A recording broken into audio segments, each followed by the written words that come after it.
This is going to be a very short lecture on weights and balance, particularly focused on weights prediction.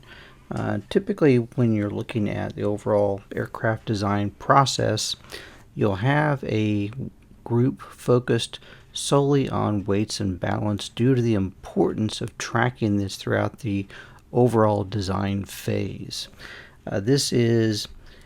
exemplified by examples such as the Boeing 787, where when the initial 787s were rolling off the production line, they were going to be as much as 8% overweight from their initial design targets, which obviously resulted in performance impacts, particularly in range shortfalls anywhere from 10 to 15%. Now, if you take into account the design experience that the Boeing team had, obviously you can see that even highly qualified teams, when they're dealing with new designs, in this case, quote unquote plastic aircraft using composite materials, have difficulties in being able to accurately predict what that final weight is going to be. Now, as we see that there is a big impact on the overall weight of the aircraft in relationship to the performance of the aircraft, primarily as your weight goes up, that impacts not only where your best range and best endurance speeds are going to be at, but also the power required. And you end up getting into that vicious design spiral where as you increase the structural weight of the aircraft, you have to increase the power plant weight of the aircraft, which then increases the overall structural weight of the aircraft, etc., making it very difficult for your design to close. Now, as we'll see in the overall weight prediction elements and various stages of the design process, the conceptual design phase actually has the greatest opportunity to reduce weight with minimal impact to the overall program requirements. And the reason that is this: you have the capability early on in the design phase to make the largest range of choices in terms of your various design configurations, manufacturing requirements, and material selections that's going to have the biggest overall impact on the final weight for your aircraft. That said, however, since your aircraft is still in the conceptual design phase, you lack detailed ability to go through the process of actually predicting the weight of the aircraft. So you really have to rely on parametric weight analysis methods using empirical relationships based upon benchmarking in order to be able to make those weight estimates. Now, as you go through more detailed design phases, from the conceptual design to preliminary design to detailed design, you then can start to build up more rigorous and high fidelity estimates of that weight with greater granularity as you start to break out individual components of your aircraft design. Now, obviously, this is also going to have a very large impact on the overall cost of the aircraft. And as we've seen before, when we take the entire life cycle into consideration, from the early conceptual design phase, manufacturing, all the way through end of life, those costs are going to be committed early on in the design process. And this is largely due to the overall structural weight of the aircraft and how you're having to deal with not only the manufacturing, but disposal of those materials throughout the entire life cycle of the aircraft. So these early design decisions are going to have a big impact. So you really have to take this into mind as you go through the conceptual to preliminary to the detailed design phase. While you have the most freedom of choices early on in the conceptual process, and you have a lot of capability to make changes as you're going through the spiral design phase, as you start marching down to more detailed design, obviously these changes are going to have a lot greater impact and constraints on them based upon where you're at in the design phase. Now, the design process itself is very important, and in order to estimate the overall weight, primarily what we need to do is ensure that the aircraft is going to be structurally sound, that it's going to have sufficient structural integrity to it to be able to withstand the mission that it's going to undergo, while at the same time minimizing cost. So we had to be able to make some estimates to how much weight we can actually save. We want to minimize the weight of the aircraft. And the reason for that is fairly obvious. Primarily, the less weight we put into the structural design of the aircraft, the more payload we can carry, meaning the more we can charge for our aircraft capabilities. Likewise, we can also add more fuel to the aircraft, giving us greater capabilities in terms of range and endurance. Now, what we'll see across a range of aircraft is that for things on the lower end of the scale, we may not actually be willing to pay to save weight on our system, while at the very, very high ends, typically based upon our stringent fuel to payload fraction on our systems, we might be willing to pay very large amounts in order to save a pound of structural weight on an aircraft. For example, with automobiles, typically we're not willing to pay anything to save weight, because the amount of savings you'll get in terms of saving weight by using more expensive materials or more advanced designs really don't exhibit themselves in terms of operational savings or operational performance benefits on your automobile. For aircraft, where weight becomes much more stringent and much more of a factor in how well your system is actually going to perform, you'll generally have some nominal value for general aviation aircraft that is going to increase as your aircraft performance specifications become more stringent, all the way up to then spacecraft where you might be willing to spend $10,000 or more in order to save a pound of structural weight on your overall system. Now, of course, you can also look at this in terms of specific cost. In general, what you'll find as you work your way from large products such as automobiles down through consumer electronics to jewelry is you have a fairly constrained relationship with aircraft occupying a specific niche within that, with a large range based upon commercial aircraft at the lower end to advanced military aircraft at the higher end. Of course, you kind of have to take this with a grain of salt, because when you look at the details and things such as jewelry on one end, or something which seems relatively expensive when you think about it in terms of how we charge for it, but when you look at it in terms of a specific weight category, really doesn't make a whole lot of sense.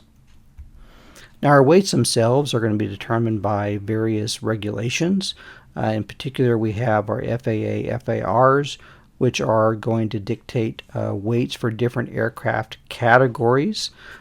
So Part 23, for example, for those aircraft that weigh less than 14,000 pounds, and Part 25 for those aircraft that weigh greater than 14,000 pounds. Now, of course, you'll also have different categories and FARs governed for different types of aircraft, such as rotary wing aircraft or experimental aircraft. For things such as UAVs, even though you have Part 107 regulate the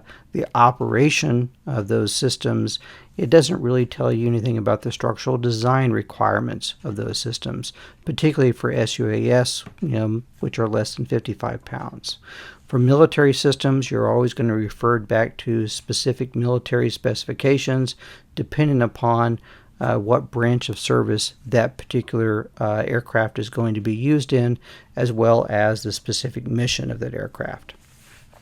Now this leads us then into various definitions, and this is only a small set of the different weight definitions that you'll have for different aircraft categories. Starting off with the top with our gross takeoff weight or our maximum takeoff weight, which is your maximum allowed aircraft that the aircraft that can leave the runway and become airborne, including all of your payload and fuel. Now that is not, however, the maximum allowed weight of the aircraft. You can actually go over this with a maximum ramp weight, which takes into account the extra fuel that you may burn off during the taxiing process. Now you can also have a maximum zero fuel weight, where when you take the weight or the weight of the fuel off of the aircraft, which then may provide when you add fuel on board the aircraft some additional bending relief. Typically if you have a wet wing where you have fuel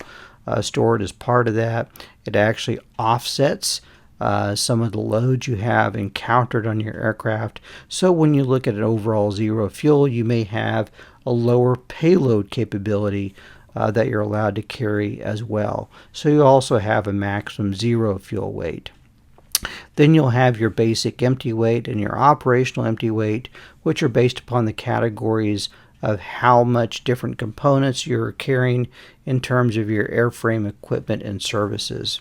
And then finally you have your structural weight, which we've already defined by our structure factor, which has no payload, fuel, engine, or avionics. So we can break these up into various groups by looking first at the airframe structure, then adding the power plant onto the aircraft, the airframe equipment and services, operators items, payload, and then fuel. And as we start to add these different components on, starting with the airframe structure for our structural weight, and then a basic empty weight, which includes the airframe structure, the power plant, and then fixed equipment, and then a manufacturer's empty weight, which now includes removable equipment, and then our basic operational empty weight, which is everything that you need to fly minus the payload and fuel. Then you can add on the payload, which gives you a maximum zero fuel weight, which, keep in mind, might be less or a lower amount of payload that you can carry to reach that maximum takeoff weight. And then finally adding the fuel to get to your gross weight or maximum takeoff weight. Now, depending upon the type of aircraft we have, we'll carry various different types of payload on board, and we'll typically use benchmarks for these mandated by the FAA based upon the type of payload that we're carrying. For example, for transport category aircraft, if we want to carry a certain number of passengers, we'll break that down based upon our expected type of person that we're carrying on board. Males, females, children, and infants, for examples, are all going to have very specific ranges of weights, as well as carry-ons, which may not be completely accurate, but at least gives us a benchmark that we can start working with. Likewise, depending upon the type of power plant system that we're using, then we'll also have values that we'll use for our fuel and our oil weights, starting off with the lowest value with avgas at 6 pounds per gallon, up to 7 pounds a gallon for kerosene, and then 7.5 pounds a gallon for our oil weights. So we'll have to estimate how much fuel we're carrying, which includes the total usable fuel as well as the trapped fuel on board, as well as how much oil we'll have. Now, throughout the process, we'll also track the weight of the aircraft over the design process, including looking at the nominal predicted weight, as well as a contingency, which is going to vary based upon where we're at in the specific design process for our aircraft. Earlier on in the design process, we're going to have a larger contingency based upon the unknowns, not only in our predictive capabilities, but also in the mission requirements and design drivers. Now we'll have a threshold weight that we'll want to make sure we stay under based upon either our customer requirements or our own internal targets that we'll have that we'll essentially design around. As an example of that, these weights can vary drastically throughout the design phase. They're sometimes not just driven by the overall mission and design, but also performance specifications. As an example, the C5 actually had a contract penalty in place that required the manufacturer to pay $10,000 per pound per delivered aircraft that was over that target threshold mandated by the contract. The goal of which was to manage the growth of that weight and overall the cost of the aircraft, because since it's based upon the weight, to be able to keep that under certain thresholds. Now the consequence was this, that you ended up having a negative forcing effect that really impacted the overall design processes that you went through, which in the end was probably not optimal for the aircraft design. Now you can see from the actual weight tracking spreadsheet early on in the design process of the C5, you had a highly oscillatory behavior as you're essentially ping-ponging back and forth using these relatively limited in terms of overall fidelity weight prediction estimations, as well as changes in customer requirements. Now this oscillatory behavior damped down as your weight predictions not only got better, but your customer requirements also asymptoted until finally you got to a steady increase as you started piling more equipment on board the aircraft. Now we do have different ways we can go through to estimating the weight of the aircraft. These include weight prediction methods that increase in fidelity as we go throughout the design process. Early on, which we've already seen, we can use structural weight estimations just based upon previous aircraft benchmarking. So if we have an idea about the overall gross takeoff weight of the aircraft, we can estimate that structural weight. Now, for an approximate group weights method, we can, based upon the category of aircraft that we're using, we can break the aircraft down into different components, which allow us to estimate the weight of those components based upon design parameters. For example, estimating the wing weight based upon the wing area for a general aviation aircraft. Now, once we have more design parameters, we can use a statistical weights method, which again is based upon benchmarking, but now looks at a much larger array of parameters to use, things such as aspect ratio, wing area, wing thickness, design load factor, all of which we would expect to play a role in the overall weight of the wing. So this gives us a much greater fidelity in estimating what that overall weight of these individual components are going to be. Finally, we can go through the process of building up a detailed weight estimate using CAD. And at the end of the day, of course, we have to build it and then just weigh it. So here's an example of that approximate group weights method, where we break the aircraft down into different components: wing, fuselage, vertical and horizontal tail components, landing gear, engine, and then everything else. So based upon the category of aircraft that we're dealing with, transport, general aviation, and fighter aircraft, we essentially lump these all together with single multipliers, so that way we can not only come up with an estimate for that particular component, but as well as a location or center of mass for that component that allows us then to estimate an overall center of gravity. Now, we have to keep in mind that this is still a fairly crude approach, but it is greater fidelity than just looking at that overall structure factor. Finally, we can start to build up a statistical group weights method, and there are many different approaches that you can use. Raymer and Cork both have estimates that you can utilize. The ones shown here are from Torenbeek for transport category aircraft. And you'll notice that it builds the weight of these individual components based upon detailed design parameters, which give you a much greater fidelity as long as you're using very, very similar construction approaches. Now, I'll provide more details on different components such as weight prediction in the overall slides, but as far as the lecture is concerned, this really covers the highlights of the different ways that you can go through the process of estimating the overall weight of your aircraft.